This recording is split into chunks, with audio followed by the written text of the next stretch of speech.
Looks like it's time to begin. Welcome, welcome, welcome to Magical Serialism, your daily sonic sampling of the strange wind that blows upon our luck. Insights, reflections, and a song even I have not yet heard. We are going to shuffle these cards, draw 4 chords. We're going to make a song about it, and we're going to act like it means something. Because everything does. Good to see you, Barefoot Ragamuffin.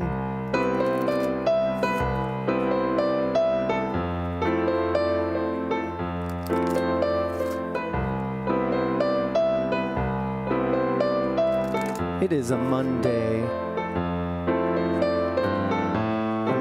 Another Monday this year. We've had a lot of Mondays this year. Not as many as in any past year as of yet, but all signs are pointing to matching at least or even surpassing the amount of Mondays we have had in previous years. You know, I'm just looking at the cold hard facts.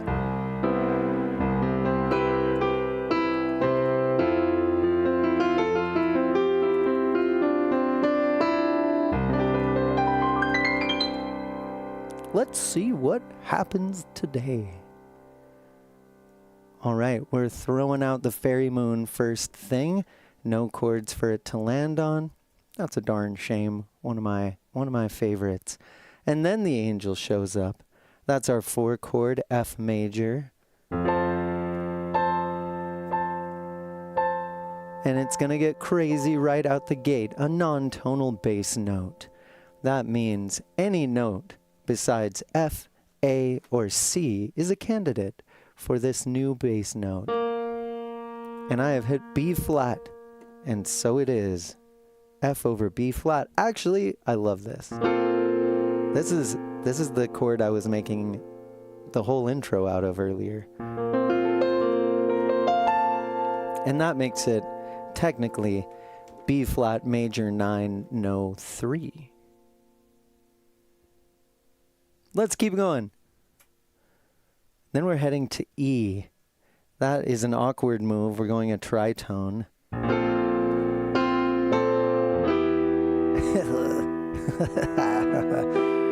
Get out your mud. We got a lot of taping and floating to do. That's going to walk up nicely to its relative major, G major.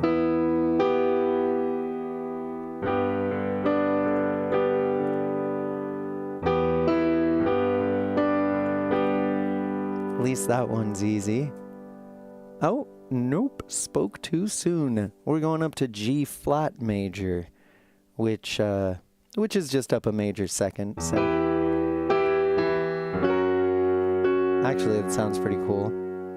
And then, all right, that's not going to change anything, but that will keep the conductor, who is already on a white horse. This is a G major chord, and this would turn it into a major chord, but since it already is, this will just protect it from being turned into a minor chord, or a diminished one. And then we go back to the angel. Oh, I just learned there's a name for this. This is a closed loop, because it goes back to the chord it started on at the end, and then starts again. Ignoring the fact that this thing became a weird B flat chord. Good to see you, Equinox. Oh, you guys are the best. And a white horse for this angel. So some distinct do-gooders. Wah! And then a crow lands on the angel. But so this would turn it into a minor 7th chord. That'd be an F minor chord with a flat 7th, the E flat. But since the white horse is on there, the internal triad is going to stay major, which means this is really just a dominant 7th chord, or the train. So the angel's driving what I like to call the dark train. It's made out of these dark this dark object and this light object. Let's see if there's anything else to do, and there's not. That is it. The mayor would be our 5th valid chord card, and we stop at 4 here at Magical Serialism. Let's see what it sounds like. Oh, that's better. That's better. All right. F over B flat. B flat major 9, no 3.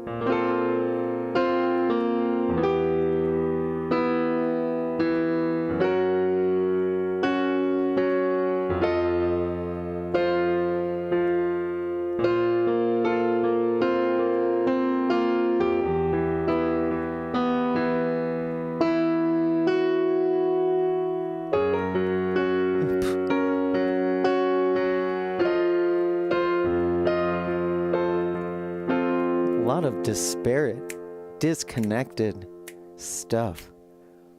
Let's get creative then. What can we do? Hey. If we use a fluffier instrument, these will be easier to smooth, and that is why I'm doing it. Here we go.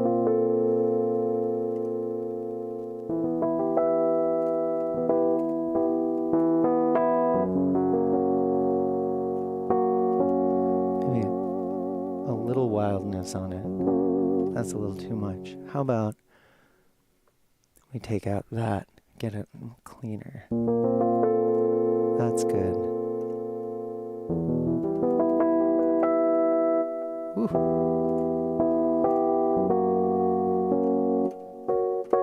Actually, these are better for kind of little stabs. But let's see if this helps. Yeah. I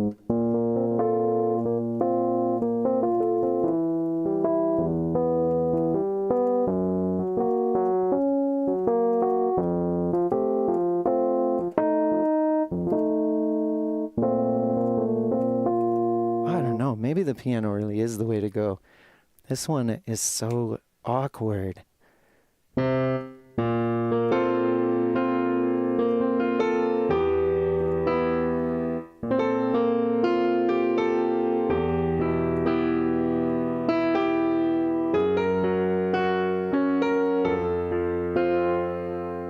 There's some motion.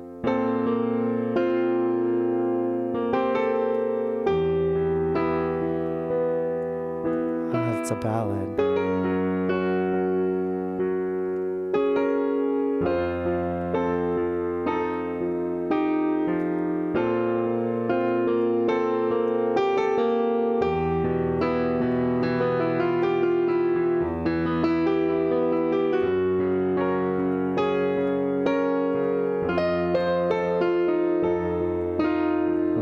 Down there, a little more of this.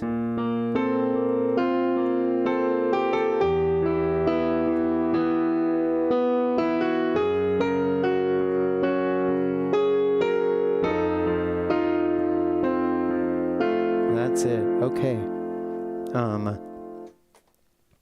Let's do something. Let's do something about it.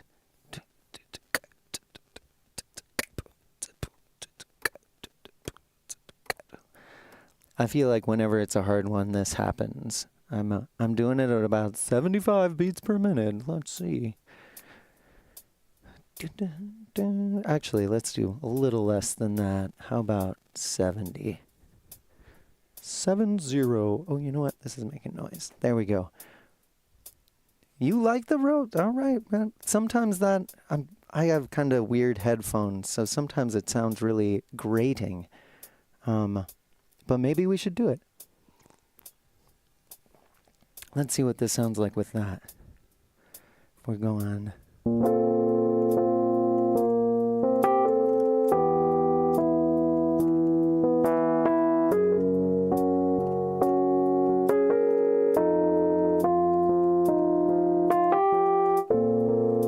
Okay, yeah, actually, that does work. Here we go.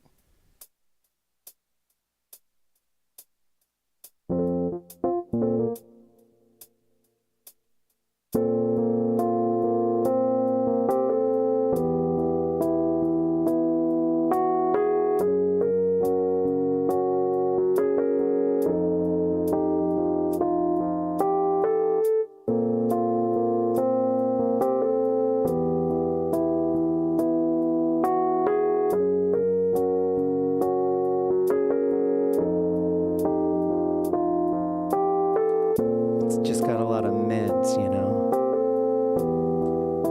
But I think I can free it up with a little.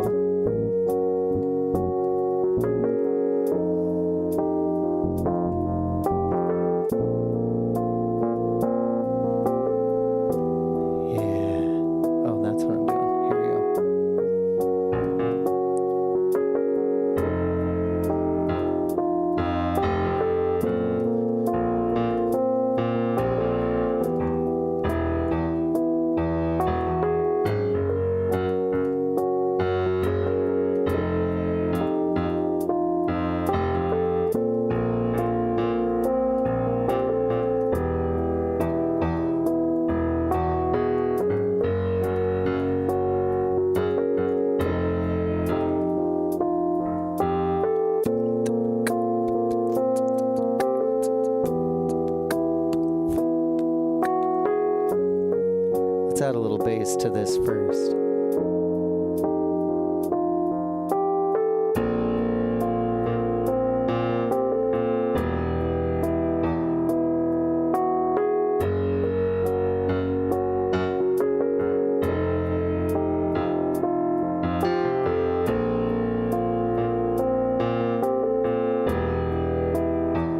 I think that'll do the trick.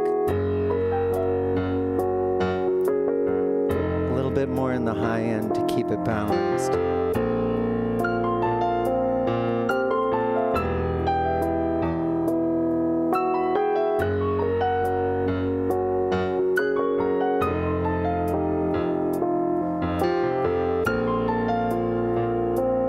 Put that with the bass. No, you know what? I'm gonna leave that with the.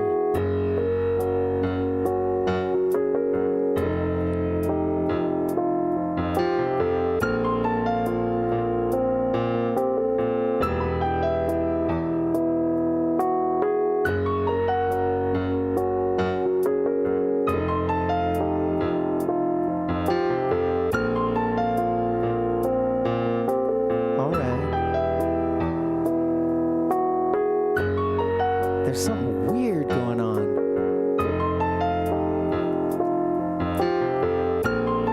Here we're hearing this as B flat, and then E minor. When we get back here, my ear thinks we've gone back here. Oh, sweet. Yeah, these headphones are like barely prosumer, but they're wireless, so I dig them, but they give me the wrong impression about what's coming out. I really appreciate that feedback. That helps me a lot. Let's put some drums in this, and then we'll talk. Oh yeah, I gotta do this, huh? 7D.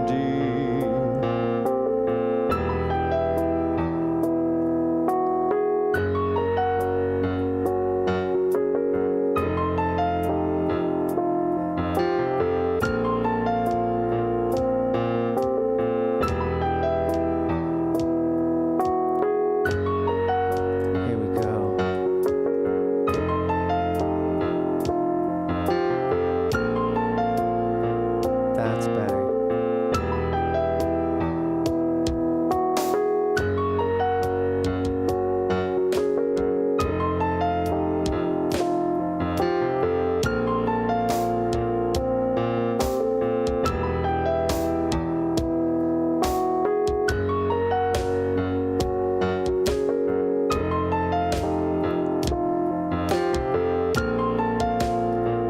Yeah, right? We gotta figure out what's up with that. Why are G flat and B flat being confused?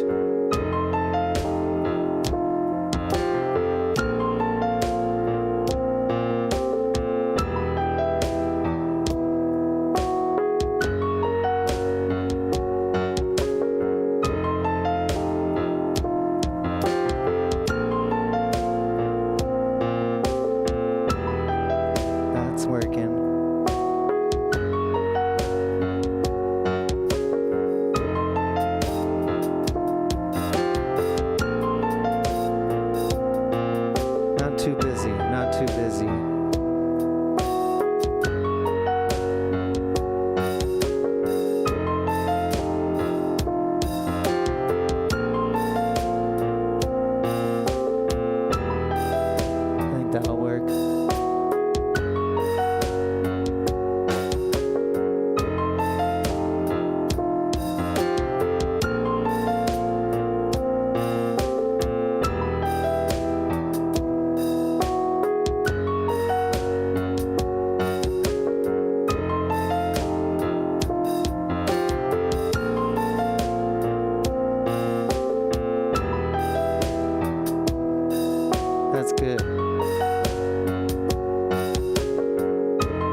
And I think I'll keep it right there.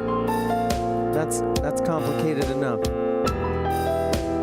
We're gonna run the recording this time around.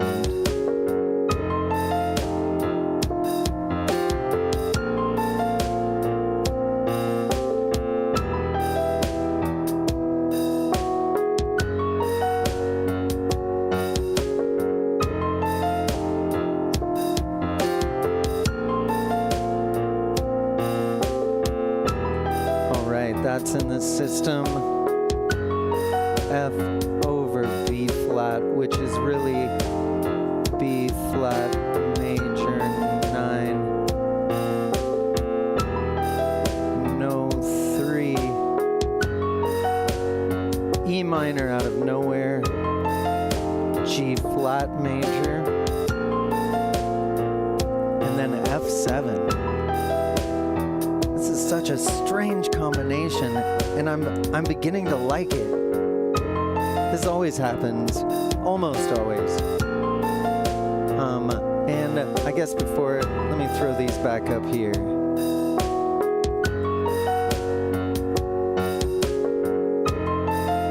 This reminds me of the time I had to get an old TV out of the garage, and there was this big table in the way, and I couldn't crawl under it, and I didn't want to take things off of it to move it because that would take more time than I wanted to spend, and so I lifted my leg up over the and I hit my mic. Lifted my leg up over the table and sort of took this big weird step across it, where half of the time I was taking this step, I was kind of also sitting on the table. It was this really awkward stretch, and it was fine. It was just awkward, and I feel like that's what this thing is. It's like a contortionism. Let's call things what they are. This is a flat 7 chord, major 9. Here's our 3 chord in the key we drew in. Here's our flat 5 chord.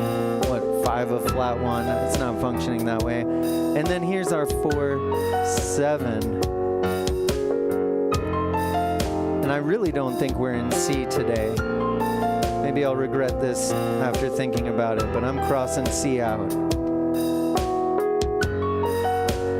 Really feels like we're in G flat till we get to there. Or till we get to here, then it feels like we're in B flat.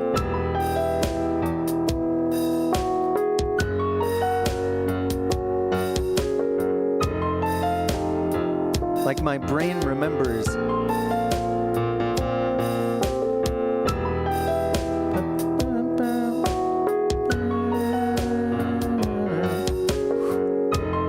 Such a weird optical illusion. My brain is equating these guys. Maybe it's just this backdoor cadence. And I'm afraid to call it one or the other.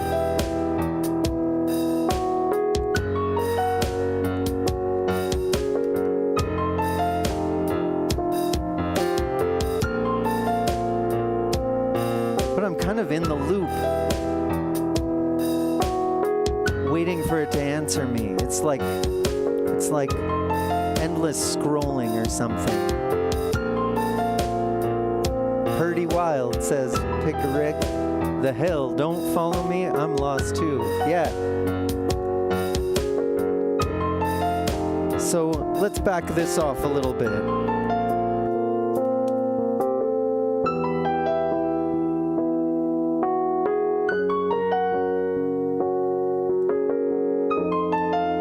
In fact, I'm going to pause the whole thing here.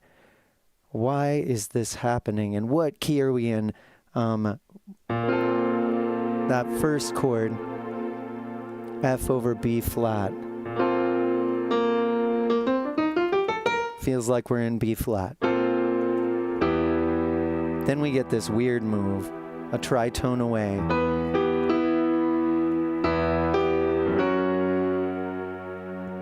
Did I do something? Oh, wow.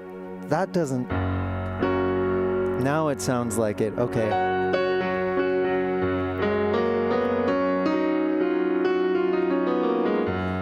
Definitely feels like we're in G flat then.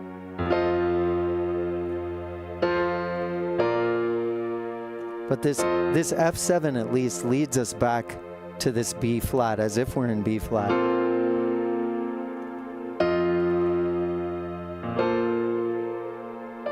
But we never get the third of the chord because this one's got no 3. And so it seems like I think you're right, Barefoot Ragamuffin. B flat is the common denominator. We've got to say this is in B flat. If that's exactly what you meant. You might have meant something slightly different that I also agree with. But I think we've got to analyze it in B flat just because then we have a 5/7. And that means this is our 1 major 9. And then this E minor, that's our sharp 4? Yeah. Sharp 4 minor, which is almost meaningless in functional harmony terms. And then, oh, but G flat isn't even in the key, and it sounds like home.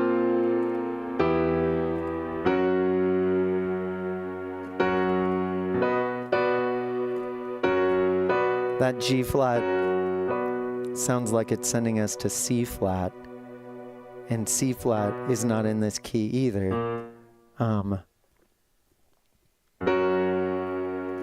Okay, well I'm gonna call it what it is, which is a sharp 5, right? Or no, this is a flat 6. Yeah, sure is.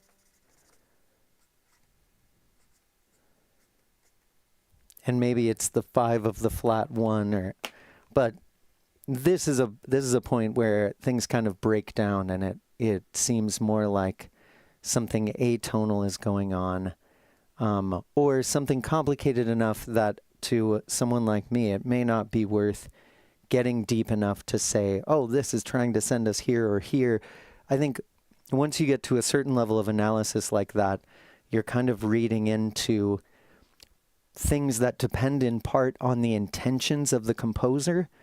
And since these chords were acquired by serialist means, there isn't a discrete intention to rely upon.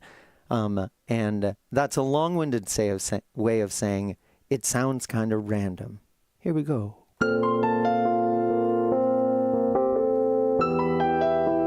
I will say this angel over this B flat note, yesterday we kind of had this like Avengers of ragtag superhero kind of things, and one of them was the Angel of Diamonds and the other was the Mason, which is a B flat chord, and that's kind of, these guys have merged. So I'm gonna call the secret angel, the secret agent angel. And then we get the twins, who was a character from yesterday too, and does not belong in whatever is going on here. This out of nowhere E minor, the second we get out of it, we feel better. But it makes us feel like this conductor in decline is the real mayor of this key. We've determined it was this angel of Mason, secret agent angel, but once the twins come in, they kind of are indicating the conductor should be in charge. But then this dark angel comes in and makes the 5/7 chord for the key that we have determined we're in, and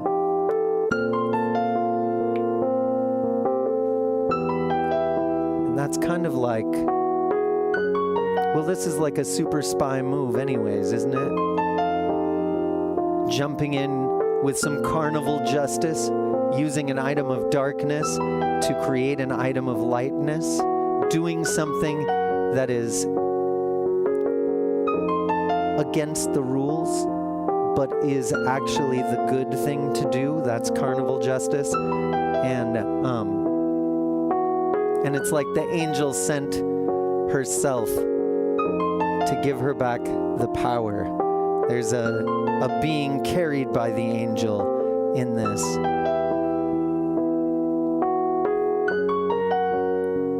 And maybe this is like these chords are trying to talk the twins down.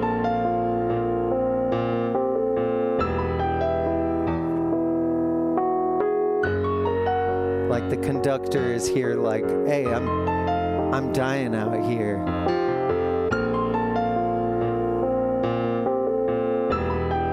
So our story then is the angel's doing the work. And the twins are resisting, but maybe even being held captive. And then the conductor is giving an account of their troubles to the twins. They're trying to tell them what's going on. Something, they're trying to tell the twins, hey, I'm in decline right here, you know? I'm gonna say this is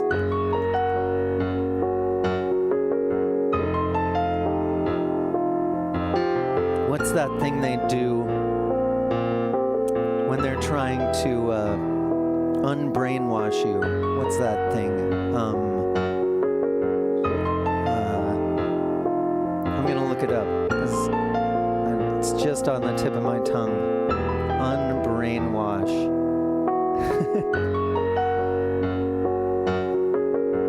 Oh, come on. Wow, people just really say unbrainwash. Oh man, maybe someone's figured it out. It's not de-escalate, it's oh, I know what I'm looking for. Why can't I think of it? It's because this is confusing my brain. Let's bring the drums back in while I look. What?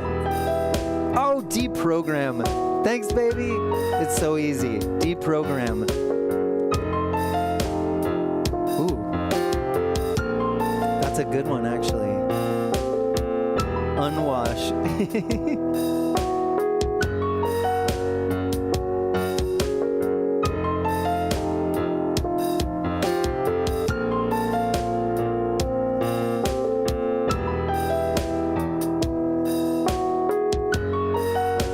For those of us who seek higher meaning,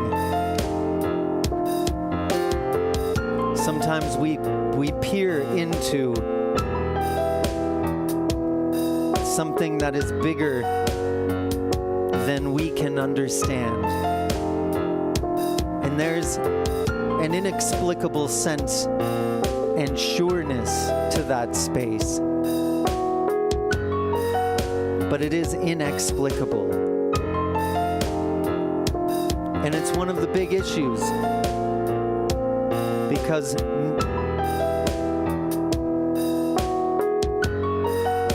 if the meaning of things were 100% provable, they would lose their meaning. Follow me here.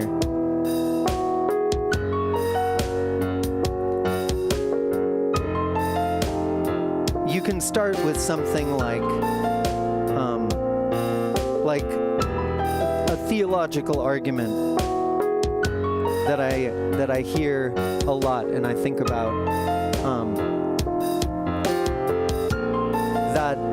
that God's interest in you is your capacity for faith. And if God proves himself to be what people have faith that he is, then you're not exercising your capacity for faith. You're just seeing a thing and knowing what it is. And this spreads out. the things people find out on the outskirts of philosophy and theology, somewhere in the psychedelic, the things people find there.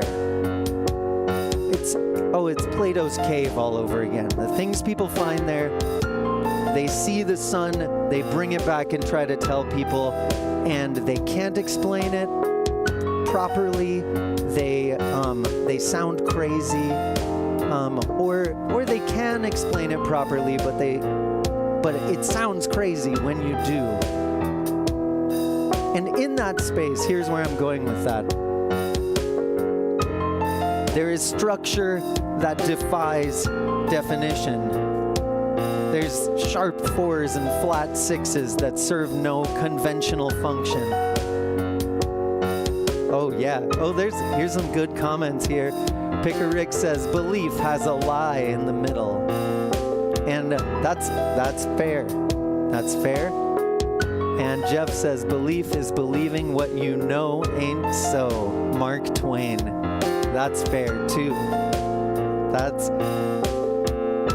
and maybe my question is, because as much as I'm not a churchgoer or anything like that,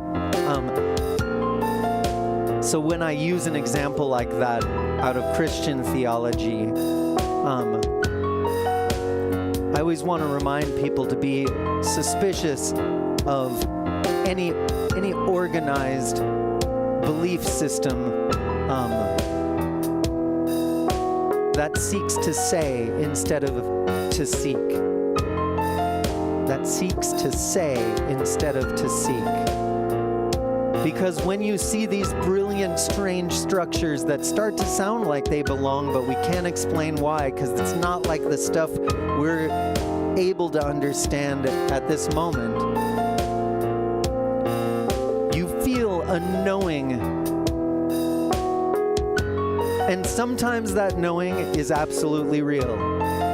And sometimes that knowing absolutely isn't. And this especially, I'm going hard on the way that these two chords sound like the same thing because of what came in the middle. It's an optical illusion in your ear.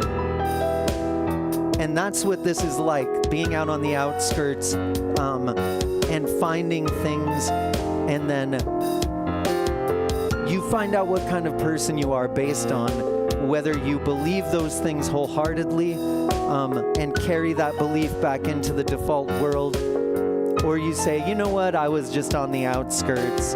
Yeah, there's some beautiful things there, but what can I do with it? Probably nothing. I can use it to inform my belief, but mostly it doesn't have functional value. And I feel like that's what's being celebrated here. There is a deeper program.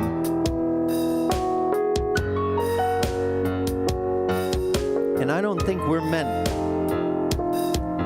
to figure it all out. One time, I was at this yoga thing, and during it, the guy who was running it, sometimes he would say, hey, you gotta go with the flow. You gotta go with the flow sometimes, you know? And then other times he would say, hey, you gotta cut against the current. You gotta fight that. You don't just go along with it. You gotta fight that. You gotta cut against the current. And I felt strongly that both times he was correct. And I approached him about it afterwards. And I said, hey, you know, sometimes you said you gotta go with the flow. And then other times you said you gotta cut against the current. And he started to open his mouth because he thought I was gonna be like, you're a hypocrite or something. And I said, and you were right. And that got him to listen for another second longer. And I said,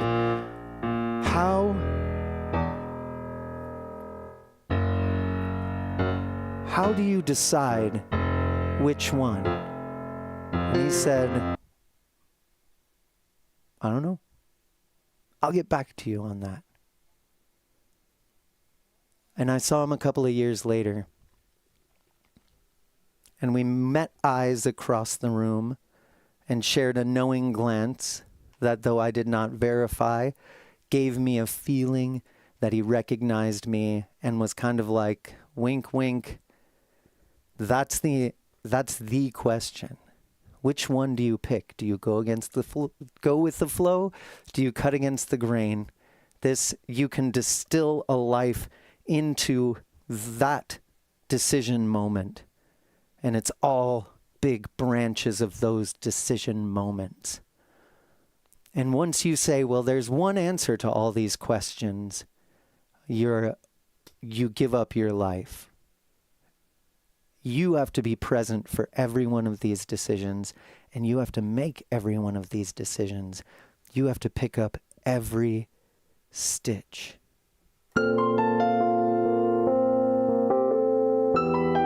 And there is no such thing as deprogramming. Maybe that's all we're doing here. Maybe that's none of what we're doing here.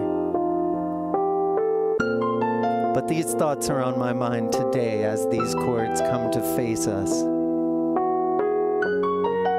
I think a lot of people are struggling with what to believe in right now. A lot of people are really sure of some dark things, and a lot of people are really unsure about which way to go. And if that's you today, listen for the angels around you. Whatever that means to you. Like I said, I'm not a religious man myself, but angels are an archetype from which we can summon more meaning out of life. And besides the 4-chord being involved in the plagal cadence, that's why the angel got that name.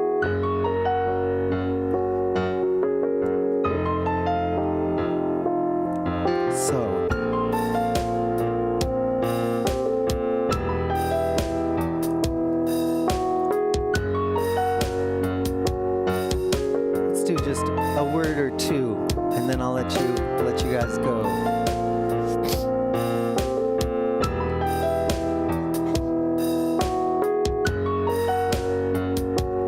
Check.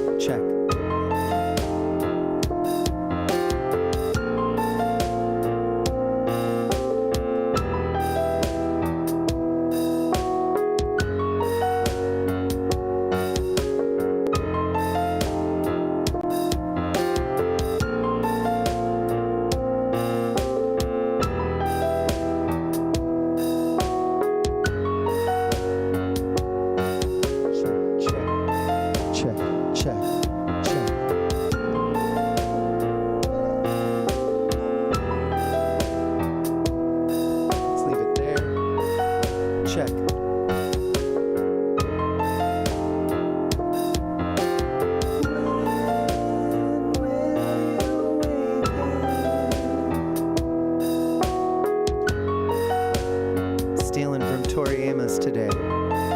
Picker Rick says we are all angels.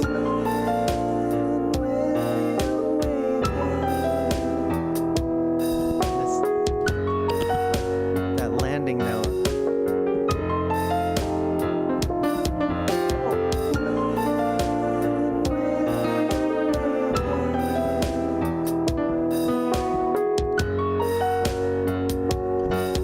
I think I'm going to leave that landing note weird. Just double it.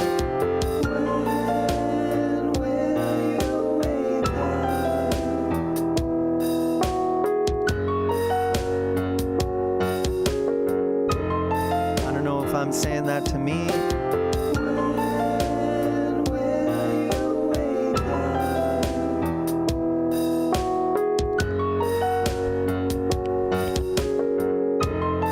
But I like the way it sounds.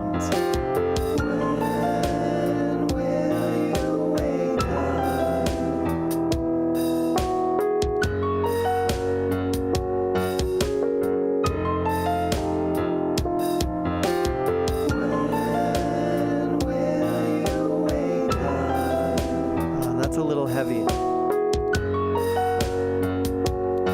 Let's try it again. Check.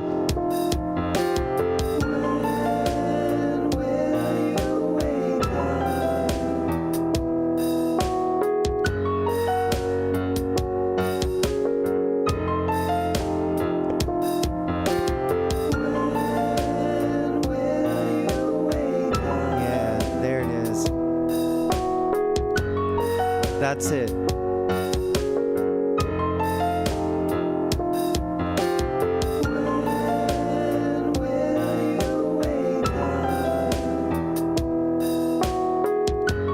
You got to remember that this is something those who have woken up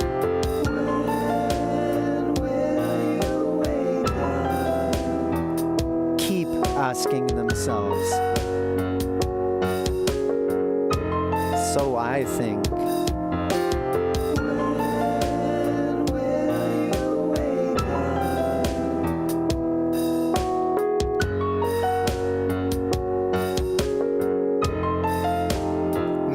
Maybe you're already awake. Some of the best things I've done were total accidents.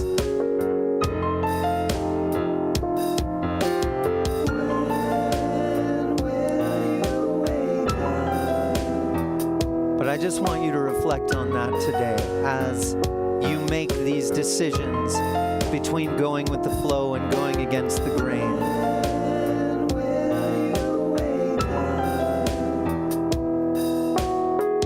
And I want you to be kind to yourself about it. Each one of these decisions is small. And they add up to something very big. But each one of them is small. Don't let it hold you. Make it and walk away. Thank you so much for being here today. I will see you in the morning tomorrow. Take care.